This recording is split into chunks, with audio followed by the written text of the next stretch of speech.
Nearly 2 months ago, the Seacor Power capsized during a very strong storm. Of the 19 people on board, 6 were rescued, 6 bodies were found, and 7 are still missing.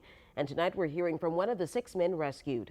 Good evening and thanks for joining us, everyone. I'm Cherise Gibson. And I'm Katie Moore. Dwayne Lewis is one of the survivors of that tragic accident. And for the first time, we're hearing more about what happened that day. He sat down with our Mike McDaniel and told him what he did to survive.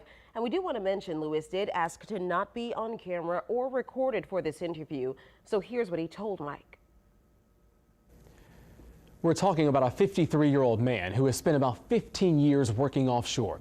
He told me as he was drifting away from the boat, being battered by the seas, he started praying to his deceased mother, telling her he was not ready to see her yet.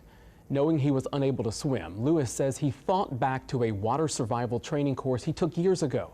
He remembers being told to think of something else, to not panic. Lewis said, "That is what kept me, is not panicking. But to say one is not panicked, I don't know if you can even say that, because at the same time you're trying to divert your thoughts. You're begging God to calm the seas."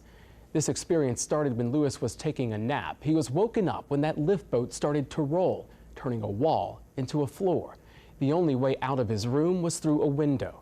Lewis said, "I went to that window and I pushed on it and it didn't go anywhere." He then tried using a steel-toed boot, but that didn't work. A crew member from across the hall found a fire extinguisher, which they eventually were able to bust the window with.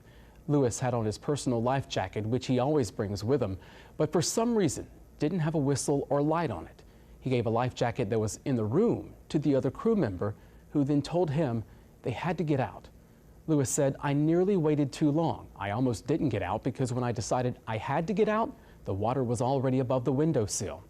While trying to get out, Lewis was nearly killed when a wave pushed him back into the room.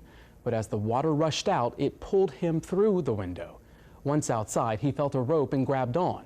He then saw a group of men still on the boat, but couldn't understand what they were yelling. Lewis said, "You've got waves blowing in your face, water blowing in your eyes. It's kind of hard to make out what they were doing. Who it was, I have no idea." Losing grip of that rope, Lewis drifted away from the boat while praying to his mom as waves crashed down on him. He could see rescue boats out in the distance, but couldn't make himself noticeable. So he focused on oil rigs he also saw in the distance. Lewis said, "There were boats, but the only thing you could do is think, if I could make it to that platform, I'll be all right." At one point, he thought he was about to be rescued when 2 boats came near him. Turns out he wasn't spotted.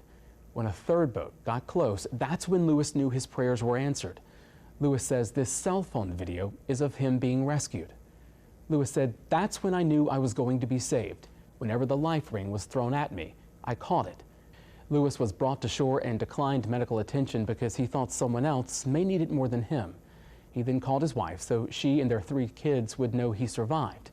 Because of what happened, he doubts he'll ever be able to return offshore. Lewis said, "You have some good days and some bad days. Some days while you're driving, your mind starts to wonder, and you wonder the what ifs. What if the boat would have rolled the other way?" Lewis now has a big scar on the pinky of his right hand. It's from that rope he was holding on to so tightly. He calls it a permanent ring, which is also a permanent reminder of what he went through. And nearly 2 months later, just sitting across from Mr. Lewis, you can tell just how shaken up by this he still is. Lewis says he knows 3 of the men who are still missing, and even plays a voicemail he has from one of them just to hear their voice. And Lewis, of course, has filed a federal lawsuit against Seacor. That is just one of several currently pending. Mike, that is just a gripping story. Any idea what happened to the man that he threw that life jacket to? He and Mr. Lewis are thankfully 2 of the 6 who survived this. They were rescued. As we know, 6 others were killed, and those 7 others currently missing, presumed to be dead. And of course, Mr. Lewis would say over and over how thankful he was that he was able to survive this. Wow. Well, Mike, thanks so much. And we did hear from the Coast Guard today. They spoke to some of the families of those missing members, and they did give an update on recovering the ship. They said the lift boat is seriously damaged and will have to be moved in pieces. Divers noticed cracks in the hull and are putting a pump system in place to refloat some pieces of that ship. Other crews are clearing the seafloor to set up more equipment for their salvage mission. They say the largest pieces should be removed by the end of the month. Now, when it comes to cleaning up the site itself, that could take another month.